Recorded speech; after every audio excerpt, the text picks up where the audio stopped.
Probably one of my most favorite things ever when experimenting with DJ gear is finding these little Easter eggs or hidden features that I didn't know were there before. So on the Performer, I knew it pretty well just from having it for so long and working with it.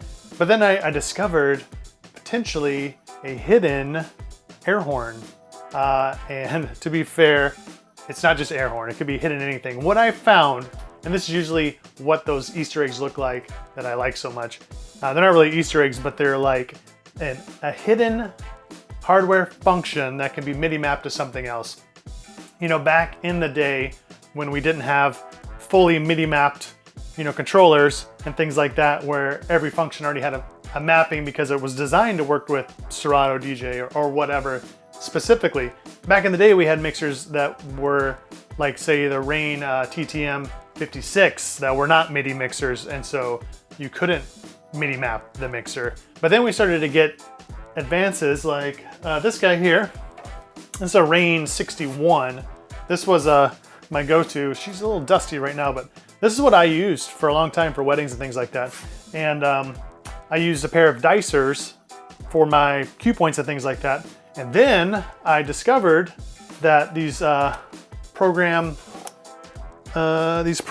mute switches for transforming, you could push them and you could MIDI map that inside Serato.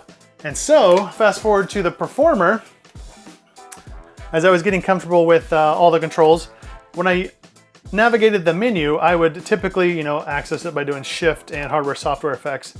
I'd use a joystick to scroll the menu and then go left or right. But when I had, the opportunity to select something, or I wanted to select something on the menu, I used the parameter encoder over here. And so you can scroll the menu with this too, and I would push that to select, my items in the menu.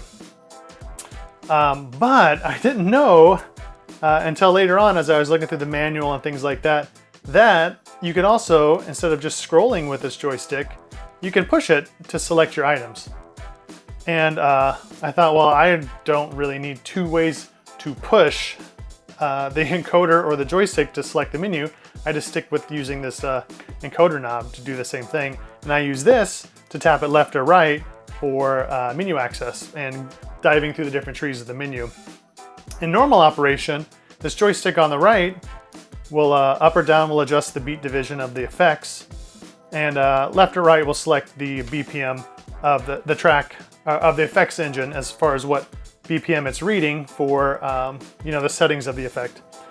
And so right now, like on channel 2 where I have a track playing, 98 beats per minute, and it also has the additional function if I hold Shift and tap it over, I can bring that BPM to the other side.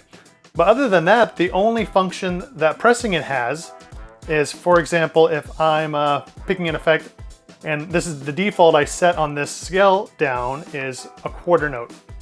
And so if I were to adjust it to 1 beat, if I were to push that joystick, it's gonna reset it to its default beat division that's saved to the effect.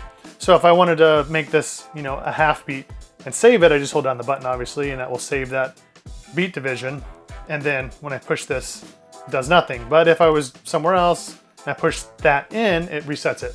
So that's really the only function that it has for pressing, other than when you're in the menu. So when you're not in the menu, it really doesn't do anything except for resetting that beat division.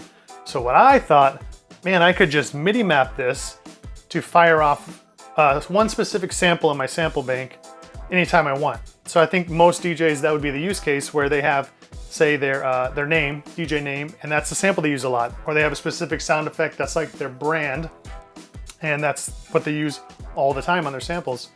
So I thought this would be cool to map that to just fire off one specific sample, and then you have access to, it's perfectly located because you have access to the volume of that sampler right here. So as you're pushing it,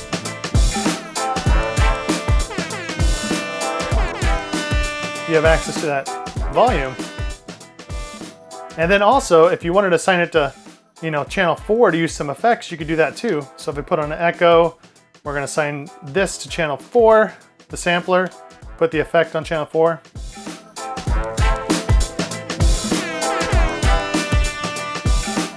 And then you can assign effects to it. So I thought, man, that's a cool way to just fire off one sample.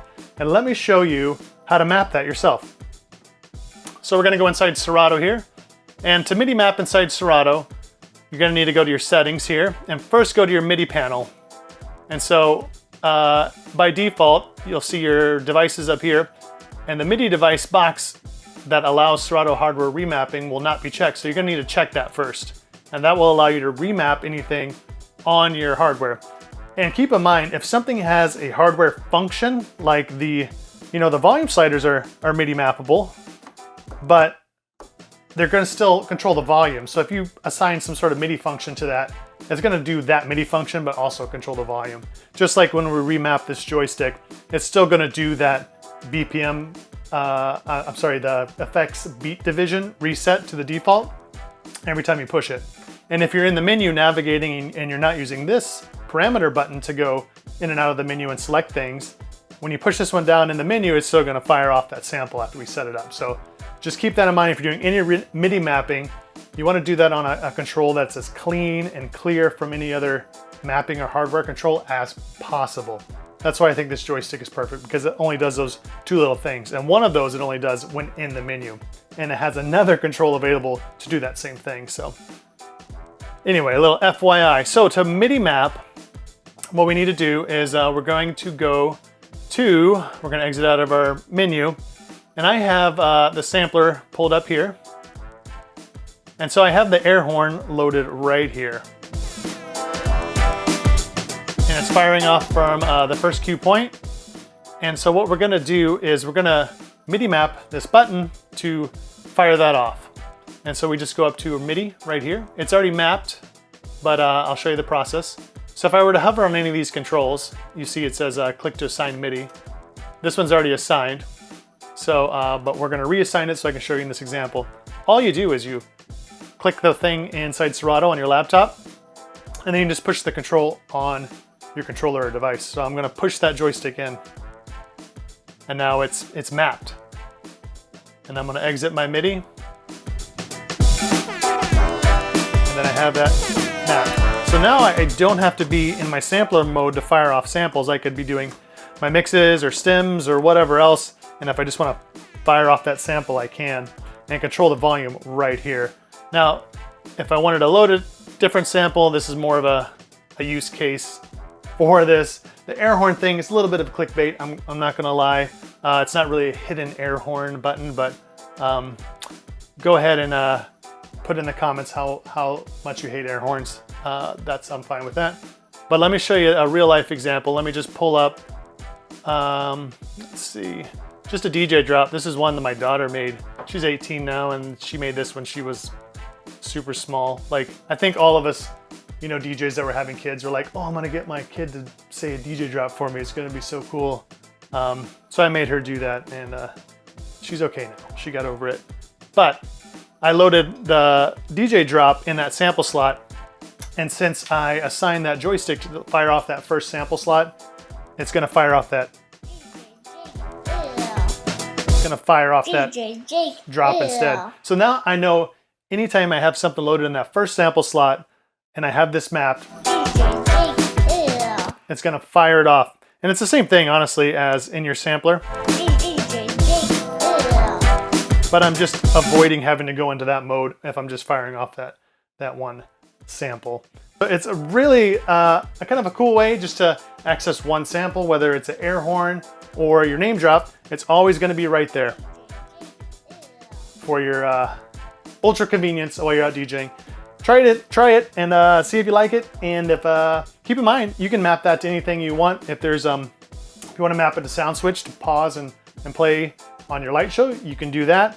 And the other little tidbit I'll add, if you have a beat division you really use quite a bit on, say, your samples, just make sure you save that. Let's do scale down quarter. So make sure you save that to your effect, because if you're playing your sample using the joystick, it's going to, again, once you press it, it's going to reset that beat division. So for example, 3/4, if I press it, it resets it to a quarter.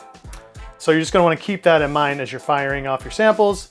But if you only are using a certain beat division on your effects for your samples, like your name drops, you should be good. Just save them to the effect and you should be all set. DJ Jake. So that's it. That is how you access that super secret hidden air horn button on the RANE Performer. Try it out.